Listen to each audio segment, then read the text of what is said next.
Bien, ahora para entrar a la cultura fiscal al alcance de todos, les ofrezco la siguiente cápsula fiscal a cargo del contador Jesús Público Jesús Hernández Rodríguez. El día de hoy vamos ahora a entrar directamente en los temas de la resolución miscelánea. Para este respecto es muy importante considerar cuál es su fundamento legal. Y este fundamento nos va a dar pie a la clasificación de las reglas que integran esta resolución. Miren ustedes, en el artículo 33 del Código Fiscal de la Federación en su fracción primera, se establece para el SAT, la obligación de dar asistencia gratuita, pero como pueden ustedes observar, la resolución utiliza una palabra en donde dice procurarán, o sea, no es una obligación la publicación de la resolución miscelánea. Repito, no es una obligación del SAT publicar la resolución miscelánea. Se trata de una procuración. Ahora, ellos procurarán publicar anualmente las resoluciones dictadas por las autoridades fiscales que establezcan disposiciones de carácter general, agrupándolas de manera que faciliten su conocimiento. De pronto, la resolución miscelánea nos parece un poco complicada y yo no voy a negar que lo sea. Es compleja en sí misma.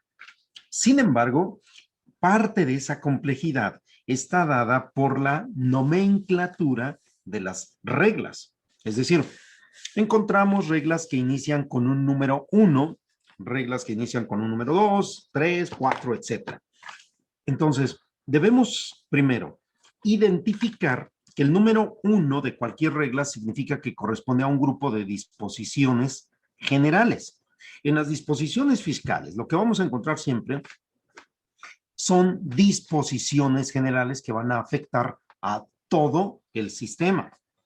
Ahora, el número 2 se va a referir al Código Fiscal de la Federación. Siempre las reglas que inician con 2 van a ser Código Fiscal de la Federación. El número 3 se va a referir al impuesto sobre la renta. El número 4 se va a referir al impuesto al valor agregado y el número 5 al impuesto especial sobre producción y servicios. De ahí hacia adelante tenemos más, por supuesto, hablamos de 13 números, pero yo me voy a quedar nada más hasta ese 5, que es impuesto especial sobre producción y servicios. Es el primer número que identifica. Ahora, hay otra pregunta también de manera constante, donde nos preguntan, oye, ¿por qué el SAT en las reglas de resolución miscelánea en algunos casos repite los temas? Si ya habló, por ejemplo, de un tema, después lo aborda en otra regla y después lo aborda en otra regla. ¿Por qué no lo pone en una sola? Bueno, precisamente por el orden que acabamos de explicar. Dijimos, si la regla se está refiriendo a Código Fiscal de la Federación y fundamenta con Código Fiscal de la Federación, la regla estará en el grupo 2, que es Código Fiscal. Pero si por alguna razón hay un tema que toca el impuesto sobre la renta, vamos a encontrar ese tema en el grupo número 3. Y si tiene una repercusión en el impuesto al valor agregado, lo vamos a encontrar en el número 4. Entonces, vamos a encontrar en el 2, en el 3 y en el 4. Porque cubren código, cubre renta y cubre IVA. No lo combinan. Es decir, las reglas de resolución miscelánea no están agrupadas de forma temática, sino por tipo de ley, por cada ley. Por esas razones por las que encontramos estas disposiciones así. Oye, es que ya me habló de los RIF en el código, después me habla del RIF en renta, después me habla del RIF en IVA y luego me habla del RIF en IEPS. Claro, porque así está la ley. Así es como está la ley. Entonces, te la vas a encontrar en el 2, te la vas a encontrar en el 3, te la vas a encontrar en el 4 y te la vas a encontrar en el 5. Porque va abordando a los RIF en cada una de las partes. Bien. Ahora es importante también identificar en este segundo punto que tenemos en nuestra pantalla que se podrán publicar aisladamente disposiciones cuyos efectos se limitan a periodos inferiores a un año. Entonces, ya el legislador también le está otorgando al Servicio de Administración Tributaria la facultad para que publique de forma aislada disposiciones generales que no van a estar vigentes durante todo el año, sino solamente en una parte del mismo. Pero de todo esto destaca también el tercer punto. Este es extremadamente valioso, porque dice que las resoluciones que se emitan conforme a este inciso, es decir, la resolución miscelánea del año 2021, que se emite de acuerdo con este inciso que estamos comentando, y que se refieran a sujeto, objeto, base, tasa o tarifa, que son los elementos del tributo, sujeto, objeto, base, tasa o tarifa. No generarán obligaciones o cargas adicionales a las establecidas en las propias leyes fiscales. Y es entonces aquí donde resalta un punto, porque muchísimos compañeros cuando exponen la resolución miscelánea suelen decir que las reglas de resolución miscelánea deberían otorgar solamente beneficios y no pueden imponer obligaciones, lo cual es parcialmente cierto. Repito, es parcialmente cierto. ¿Cuál es la razón? La vemos en nuestra siguiente lámina.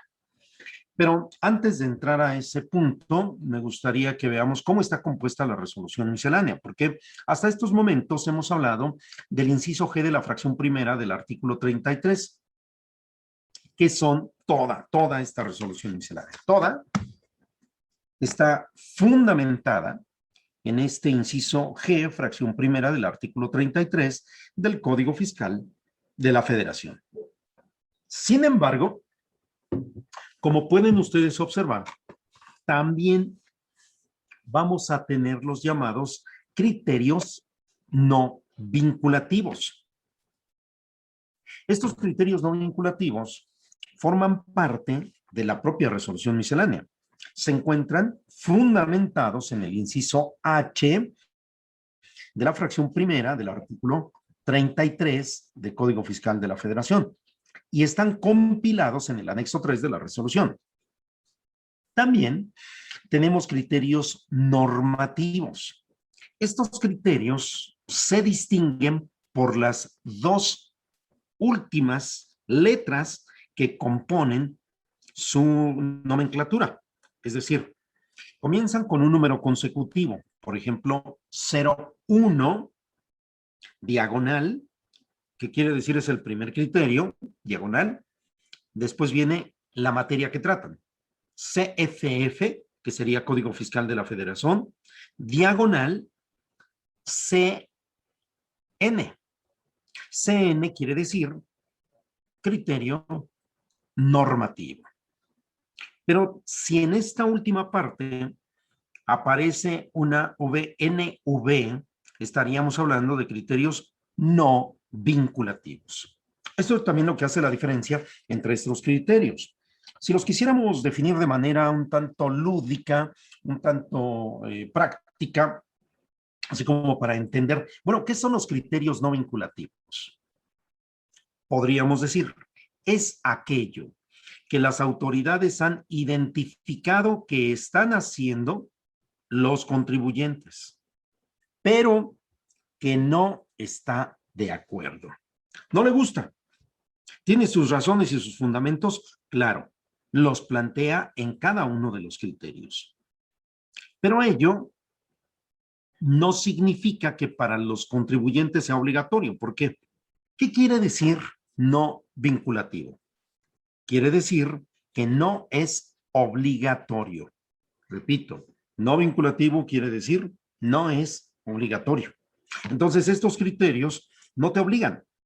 Sin embargo, ya sabes que en caso de que la autoridad te revise y te encuentre que estás haciendo una práctica descrita en estos criterios no vinculativos, te la va a rechazar.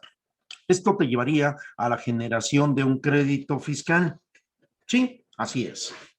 ¿Es bueno o es malo? Pues depende de. Si tú no te apegaste a lo que el SAT sugiere, vas a tener que pelearte con él en el tribunal. Y es posible que llegues incluso al juicio de amparo. Si la razón te asiste, el tribunal te lo dirá. Y en su caso, el Consejo de la Judicatura o el Poder Judicial te otorgará el amparo de la justicia. Si la razón no te asiste de acuerdo con los tribunales, entonces se te negará tal razón. ¿De acuerdo? Esto, de acuerdo con los criterios no vinculativos, porque dijimos son criterios que la autoridad emite, no obligan al contribuyente, pero ya señalan qué es lo que no le gusta a la autoridad. Ahora bien, si nos vamos al anexo 7, los criterios normativos tienen su fundamento en el penúltimo párrafo del artículo 33 del Código Fiscal de la Federación. Tienen un fundamento.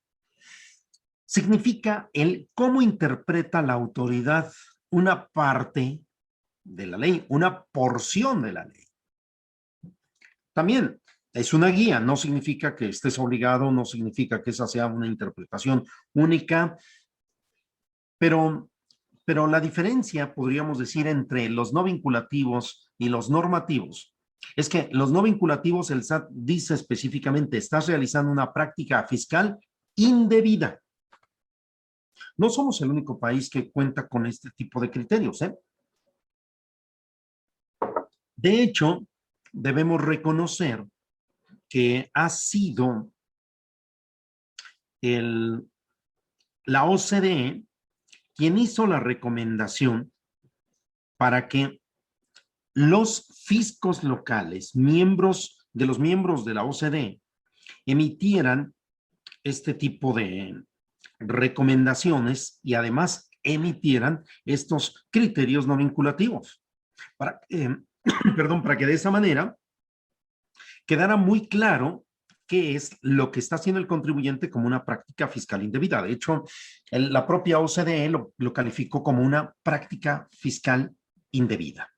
Y hoy encontramos que eso es lo que dice cada uno de estos criterios. En la última parte dice, por lo tanto, se considera que realiza una práctica fiscal indebida ¿quién?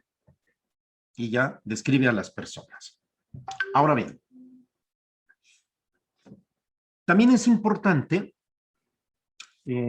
identificar a las resoluciones de carácter favorable. Aquí voy a hacer un especial énfasis, porque me resulta bastante importante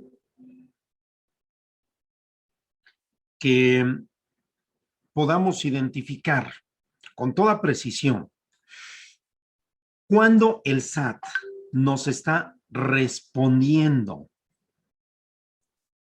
Repito, cuando el SAT nos está respondiendo y cuando no nos está respondiendo. Si tú me dices, yo le pregunté al SAT y me dijo esto, por ejemplo, ahorita que hay tanta efervescencia con la subcontratación que ha cambiado y que, en fin. Entonces, hay quienes dicen, oye, yo le pregunté al SAT si la actividad que estoy realizando es una actividad especializada. No es al SAT a quien le tienes que preguntar, pero además, fíjate cómo se dan las cosas. Si tú le preguntas al SAT vía teléfono, vía correo, vía Twitter, eso no es una consulta. Si tú me dices, yo fui a las oficinas del SAT a orientación al contribuyente o asistencia al contribuyente y me dijeron esto, eso no es una consulta al SAT. ¿De acuerdo? Repito, Si tú le preguntas a un funcionario de forma directa en asistencia al contribuyente, si tú le preguntas a través de correo, si tú le preguntas a través de chat, a través de Twitter, eso no es una consulta, nos tiene que quedar muy claro, eso no es una consulta. Entonces, ¿qué es? Es solamente una pregunta de cuates, de amigos. Si tú ahorita me dices, oye, yo estoy realizando una actividad especializada, yo podría decirte, sí, no. Los contadores hacemos una actividad especializada y si te digo sí, es válido. Y si te digo no, es válido. Pero no tengo un contexto, no lo tengo. Entonces, para poder responder, si tú me dices, oye Jesús, fíjate que quisiera hacerte una consulta y que me la contestes por escrito. Aquí tenemos una diferencia significativa. Si tú me haces una pregunta, por ejemplo, ahorita en este curso, yo te voy a responder en corto. Pero si tú quieres que te responda por escrito, te voy a pedir más información. Es más, posiblemente te la voy a cotizar. ¿Por qué? Porque para mí significa que tenga que hacer un análisis de la situación concreta. Entonces, por ello, en el artículo 34 del Código Fiscal de la Federación, dice que los contribuyentes podrán hacer consultas sobre situaciones reales y concretas. Pero ello significa que le otorgues todos los elementos al SAT, todos. Y ese darle todos los elementos al SAT significa que la respuesta que te dé lo va a obligar. Si te dice que sí o si te dice que no, después no puede retractarse, no puede. Y ese retractarse, si lo quisiera hacer, porque te dijo que sí y después dice, bueno, pero eso le otorga un beneficio al contribuyente y me equivoqué. ¿Qué tendría que hacer? En los términos del artículo 36 del Código Fiscal de la Federación, tendría que seguir lo que hemos denominado de manera coloquial como un juicio de lesividad. O sea, tendría que acudir al Tribunal Federal de Justicia Fiscal y Administrativa para decir, me equivoqué, y juzga a tu tribunal si acaso se le puede decir a este contribuyente que no aplique tal criterio. Porque si el SAT no hace eso, no te puede rechazar lo que tú hagas, porque él te lo admitió. Tú le preguntaste, pero para ello necesitas una respuesta que venga firmada por el funcionario facultado para ello. No importa que sea digital, porque a lo mejor tú mandaste tu consulta vía buzón tributario y te respondió también vía buzón tributario. Viene con una firma electrónica. Es válida, perfectamente válida. Y además, el SAT está obligado a que si te ha dado una respuesta positiva en tu favor, la tiene que publicar en su página.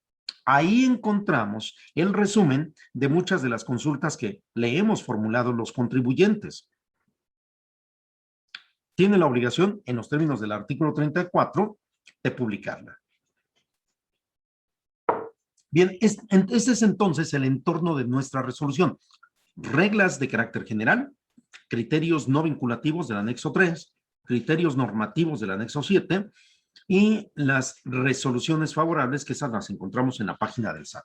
Ahora, decíamos en relación con el hecho de que las autoridades emitan estas reglas, las podemos clasificar como las tenemos en nuestra pantalla en 4 grupos. Reglas de carácter obligatorio. ¿Cuándo?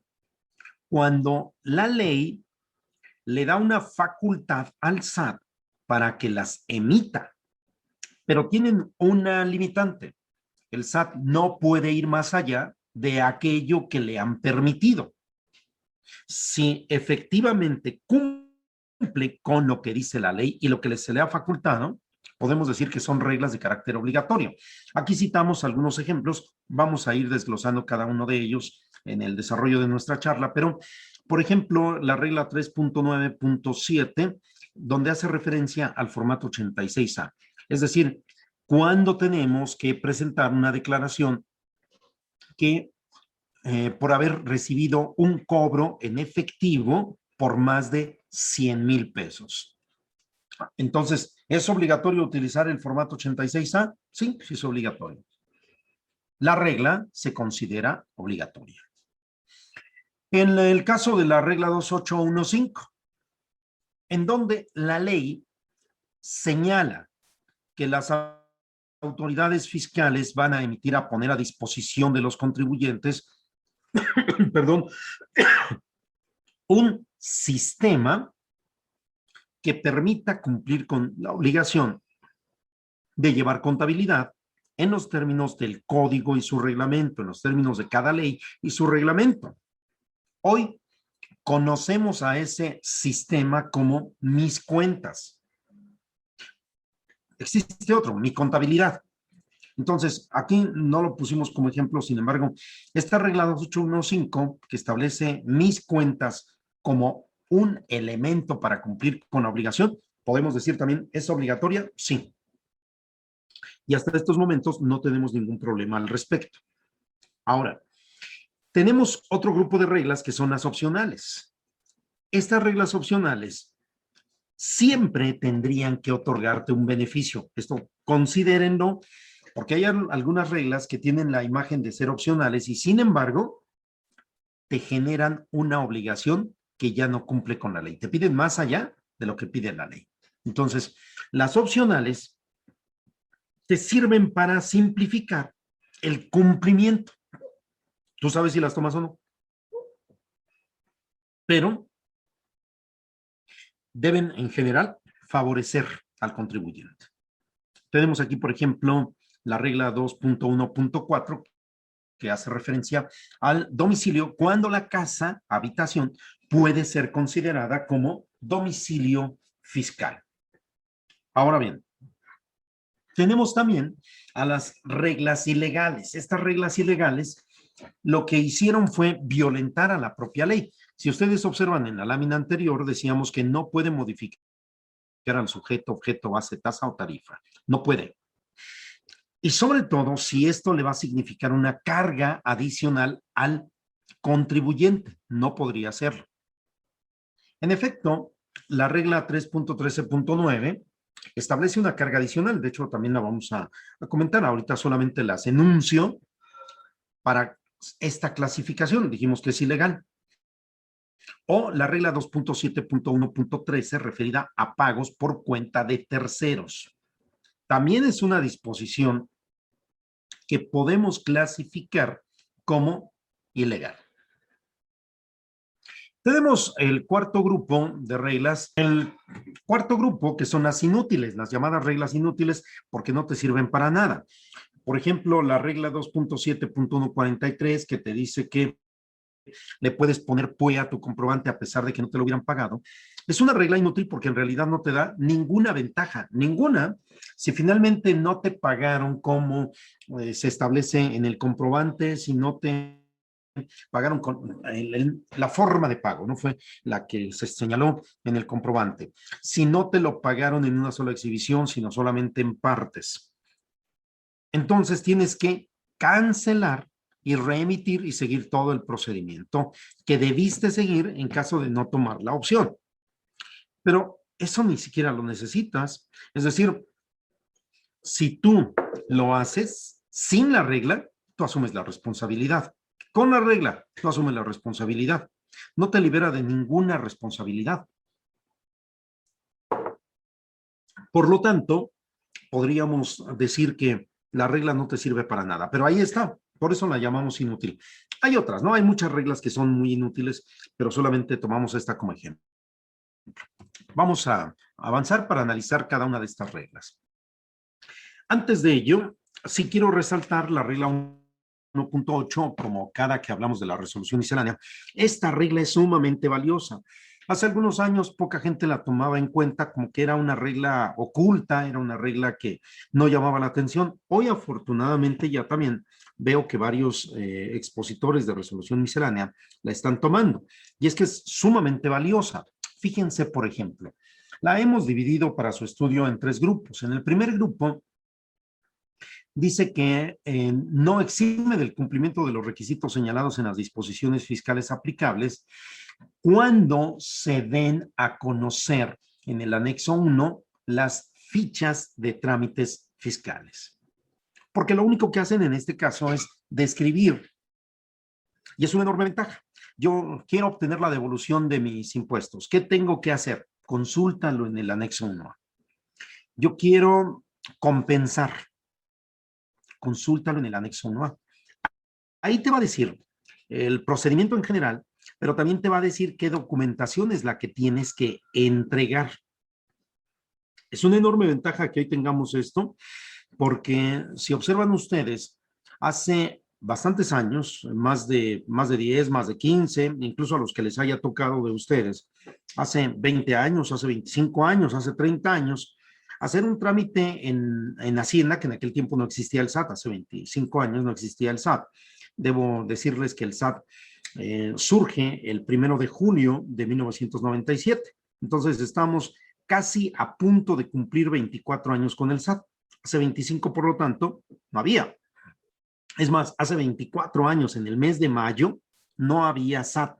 Estaba la Secretaría de Hacienda con sus oficinas en diversos lugares. Pero bueno, era verdaderamente terrible tener que ir a hacer un trámite, porque si tú habías ido el día anterior y te habían dicho que necesitabas tales o cuales requisitos, al día siguiente te presentabas con los requisitos que te habían dicho y ya habían cambiado. No, pues ahora necesitamos este otro requisito. De suerte que lo tomábamos como broma y por eso decíamos, cuando vayas a solicitar algún trámite ante el SAT, bueno, en aquel tiempo ante Hacienda, llévate la foto de tu abuelito, llévate la foto de tu perro, llévate, ¿por qué? Porque no sabes ni qué te van a pedir. Hoy en día, con el anexo 1A, ya sabes qué es lo que te van a pedir. Nos podemos quejar porque de repente dicen, bueno, ya publicaron otra vez modificaciones al anexo 1A, pero ya lo sabes. Es decir, ya lo tienes por anticipado. Ya puedes consultar y no te pueden decir que de ayer para hoy cambiaron las cosas. No, porque cuando se publican tienen una vigencia y regularmente dicen estará vigente a partir de. Y hoy el SAT en la página te publica muchísimos formatos que te los da a conocer con anticipación. Y aquí venimos en el segundo recuadro de esta regla. Si en el portal del SAT se establecen requisitos diferentes a los establecidos en la resolución para algún trámite en favor, ojo, en favor del contribuyente, lo dispuesto en el portal será aplicable. Oye, pero no ha sido publicado en el Diario Oficial de la Federación. No lo necesita. Ya te puedes dar por beneficiado. Incluso en el tercer recuadro lo enfatiza. Si observan ustedes, dice que el SAT va a dar a conocer de forma anticipada únicamente con fines informativos reglas de carácter general que faciliten el cumplimiento de las obligaciones fiscales de los contribuyentes. Esos beneficios son aplicables a partir de que se dé a conocer en la página del SAT, a menos que expresamente señalen otra fecha. Pero de no ser así, podríamos decir que lo que se publica con anticipación, si te beneficia, ya lo puedes aplicar. Ya lo hemos vivido en diversas ocasiones. Y hasta ahora, afortunadamente, creo que no ha habido ninguna controversia con el SAT, no hemos tenido ninguna diferencia.